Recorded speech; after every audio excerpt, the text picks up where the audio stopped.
Assalamualaikum warahmatullahi wabarakatuh. Apa kabar pemirsa Banjar TV? Lintas Banua Sepekan minggu ini kembali hadir ke hadapan Anda. Hari ini edisi Minggu 17 April 2022. Serangkaian berita terpilih selama sepekan kami sajikan selama 1 jam ke depan.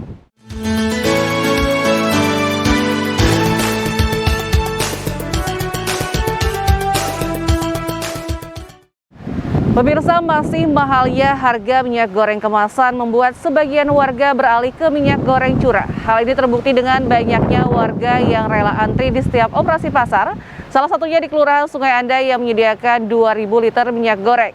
Selain antri minyak goreng, warga Sungai Andai juga tak ketinggalan turut mendapatkan gula pasir dengan harga Rp13.000 per kilo, dengan batasan pembelian maksimal 2 kg. Beginilah antrian minyak goreng curah saat gelaran operasi pasar di Kelurahan Sungai Andai, Banjarmasin Utara. Ini digelar Dinas Perdagangan dan Perindustrian Kota bersama salah satu distributor di Banjarmasin. Pantauan Banjar TV, warga tampak rela antri berjam-jam guna mendapatkan minyak goreng curah.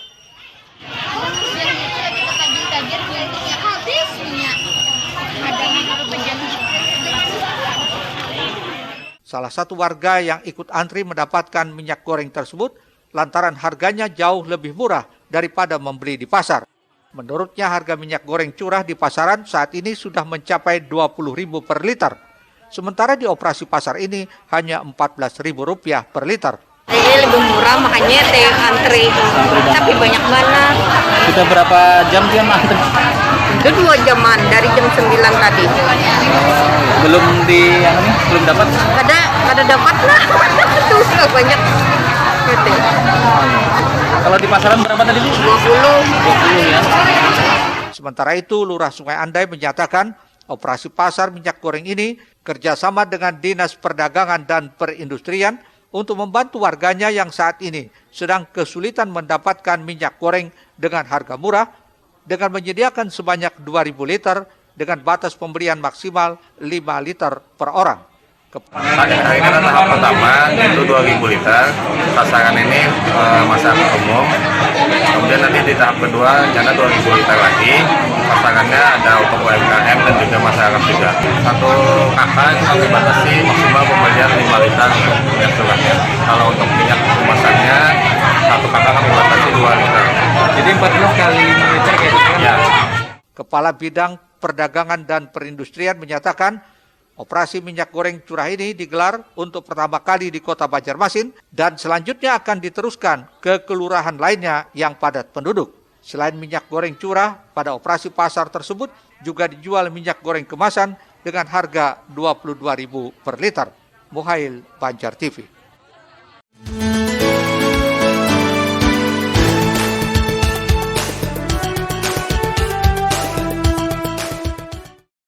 Tak hanya minyak goreng yang diburu saat ini oleh warga untuk memenuhi kebutuhan pokoknya sehari-hari.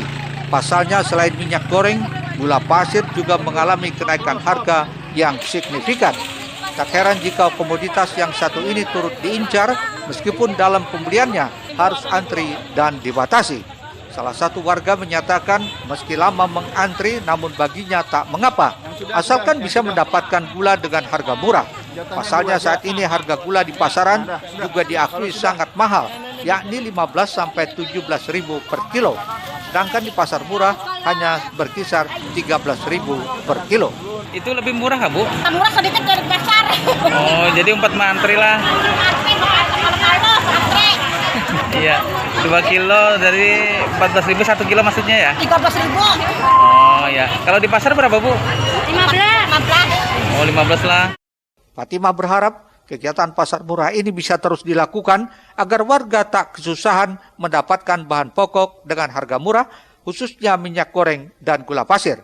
Guna terus menekan harga kebutuhan pokok di pasaran, sejauh ini Dinas Perdagangan dan Perindustrian Kota Banjarmasin juga sudah melakukan pasar murah di sejumlah kelurahan di Kota Banjarmasin. Muhail, Banjar TV. Selanjutnya, DPRD Kalimantan Selatan berjanji akan mencarikan solusi terkait permasalahan perekonomian yang saat ini sedang meresahkan masyarakat, seperti kenaikan harga minyak goreng, Pertamax hingga PPN 11%. Hal ini disampaikan Ketua Komisi 2 usai menerima audiensi dengan perwakilan mahasiswa ULM Banjarmasin. DPRD juga terus melakukan pengawasan agar distribusi dan ketersediaan lancar sehingga tidak menimbulkan kelangkaan kembali jelang Idul Fitri nanti. Sejumlah mahasiswa yang tergabung dalam Dewan Perwakilan Mahasiswa di PM Universitas Lambung Mangkurat Banjarmasin meminta wakil rakyat Kalimantan Selatan bisa menyelesaikan permasalahan ekonomi yang saat ini sedang meresahkan masyarakat, seperti halnya kenaikan harga minyak goreng, BBM jenis Pertamax, hingga PPN 11%. Setidaknya hal itu disampaikan Ketua DPM ULM saat beraudiensi dengan Ketua Komisi 2 Imam Suprastowo di salah satu ruang rapat gedung DPRD Kalsel di Jalan Lambung Mangkurat, Banjarmasin. Ketua DPM ULM Bagus Setiawan meminta ketiga permasalahan ekonomi tersebut bisa diselesaikan demi kepentingan masyarakat. Pasalnya harga minyak goreng sampai saat ini masih terbilang mahal. Begitu juga kenaikan harga Pertamax serta PPN 11%. Hal ini pasti akan berdampak terhadap harga berbagai kebutuhan pokok terlebih menjelang Lebaran. Untuk itu diperlukan partisipasi aktif DPRD Kalsel terhadap kesulitan masyarakat tersebut. Karena memang urgensinya sangat tinggi, terlebih lagi kita akan menghadapi Hari Raya Lebaran. Nah, kami berharap DPRD dapat memberikan kontribusi secara nyata sehingga masyarakat ini bisa merasakan yang namanya keadilan di mendekati Hari Raya. Tidak cuma itu, kami juga berharap akan partisipasi aktif dari DPRD untuk memenuhi ataupun memberikan jawaban terkait kekhawatiran yang ada di kalangan masyarakat Kalimantan Selatan. Untuk poinnya yaitu terkait kenaikan dan juga kelangkaan harga minyak goreng. Yang kedua yaitu terkait dengan kenaikan harga BBM Pertamax dan dampaknya. Dan yang terakhir adalah kenaikan PPN 11%. Menyikapi permasalahan itu, Ketua Komisi 2 DPRD Kalsel berjanji akan menyampaikan aspirasi tersebut ke kementerian, terutama terkait kenaikan BBM jenis Pertamax dan PPN dari 10 menjadi 11%. Selisih dari Dewan kita akan komunikasi ke kementerian karena itu kan kewenangan bukan kewenangan di Dewan, bukan kewenangan di provinsi, tetapi itu kewenangan ada di kementerian. Kita tadi sudah mengakomodir semua masukan dan bagus sekali. Jadi argumen-argumen yang disampaikan sangat tepat untuk kita sampaikan pada saat kita nanti konsultasi di Kementerian Keuangan. Sementara minyak goreng khususnya kemasan, kini stoknya sudah cukup banyak. Hanya saja harganya masih mahal karena sesuai mekanisme pasar. Apalagi harga CPO sawit juga saat ini sedang tinggi, sehingga tidak mungkin bisa menurunkan harga minyak goreng. Kendati demikian, dirinya bertekad akan terus melakukan pengawasan agar distribusi dan ketersediaannya lancar sehingga tidak menimbulkan kelangkaan kembali jelang Idul Fitri nanti. Muhail, Banjar TV. Selanjutnya, pemerintah Arab Saudi resmi mengumumkan kuota 1 juta jamaah haji 1443 Hijriah bagi negara-negara di dunia. Namun kuota haji untuk Indonesia belum diketahui. Sementara besaran biaya keberangkatan haji 2022 sebesar 39,8 juta rupiah per jamaah guna kelancaran keberangkatan calon jamaah haji. Sementara itu, Kementerian Agama akan bekerja sama dengan pemerintah daerah baik provinsi dan kabupaten kota pada setiap pemberangkatan. Terlebih ada kuota untuk petugas haji daerah yang mendampingi jamaah di daerah masing-masing. Kementerian Agama Provinsi Kalimantan Selatan melalui Kepala Kantor Wilayah Kemenak Kalsel, Muhammad Tamrin, menyampaikan rasa syukur dengan dibukanya keran jamaah haji oleh Kementerian Arab Saudi. Meski belum memberikan syarat detailnya, tapi pada rilis penerimaan jamaah haji tahun 2022 memuat 2 persyaratan, yaitu sudah vaksinasi dosis lengkap dan berusia di bawah 65 tahun. Kendati demikian, jumlah pasti kuota untuk Provinsi Kalimantan Selatan belum diketahui, lantaran masih menunggu rilis resmi Kemenak Republik Indonesia setelah mendapatkan kuota dari Kerajaan Arab Saudi. Untuk masyarakat Kalimantan Selatan yang kuota haji untuk Kalimantan Selatan itu sebanyak 3.818 jamaah. Kalau kota itu normal ya. Kalau normal, kalau keadaan normal, nah ini kan kalau yang ada ini kan 1 juta kuota haji yang diberikan Arab Saudi itu kuota internasional itu, yang 1 juta itu. Sedangkan yang normal itu 2.500.000 itu normal, itu internasional. Nah sedangkan sekarang hanya 1 juta, berarti 1,5 juta itu. Nah, berarti lebih 50% itu.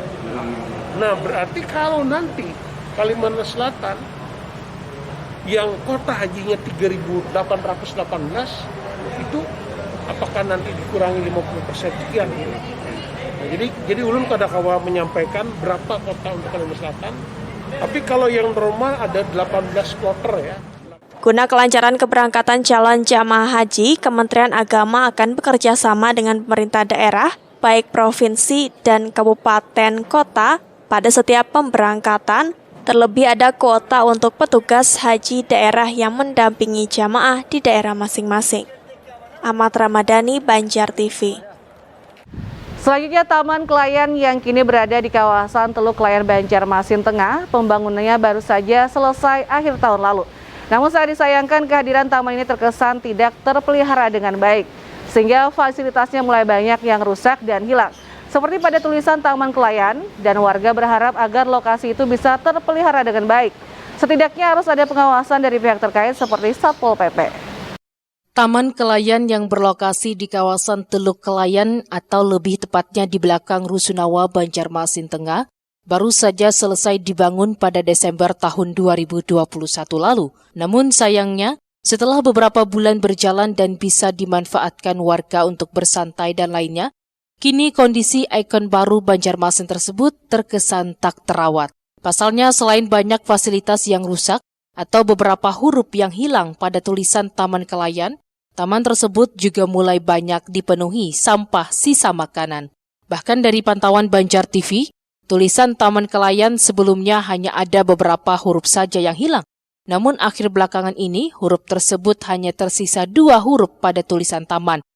Akibat kondisi itu juga sangat disayangkan salah satu warga Banjarmasin yang saat itu sedang berada di lokasi taman tersebut.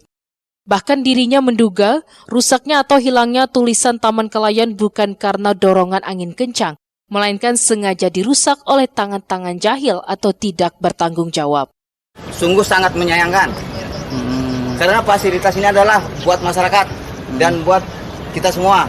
Dan begitu indahnya, kalau fasilitas ini kita jaga dengan baik, dan juga kepada aparat yang berwenang kalau bisa diadakan sini pos jaga. Dengan adanya pos jaga otomatis kan fasilitas ini pasti lebih terjamin. Ya ini kelihatan banyak sampahnya lah Pak lah. Kami lihat tadi begitu di got-gotnya ini, apakah sini memang tidak ada petugas kebersihan? Nah kita minta agar ditambah ada lagi petugas kebersihannya supaya terpelihara seperti di kota-kota orang yang lainnya Pak lah. Ya itu. Warga berharap agar lokasi itu bisa terpelihara dengan baik. Setidaknya harus ada pengawasan dari pihak terkait seperti Satpol PP. Atau jika ingin solusi simpel, tulisan Taman Kelayan yang saat ini hanya dibuat dari bahan plastik bisa diganti dengan bahan yang lebih kuat, seperti dari besi atau semacam aluminium, sehingga tidak mudah rusak. Muhail, Banjar TV. Pemirsa, PT Air Minum Banjarmasin bakal bangun reservoir Sungai Andai. Tetaplah bersama kami.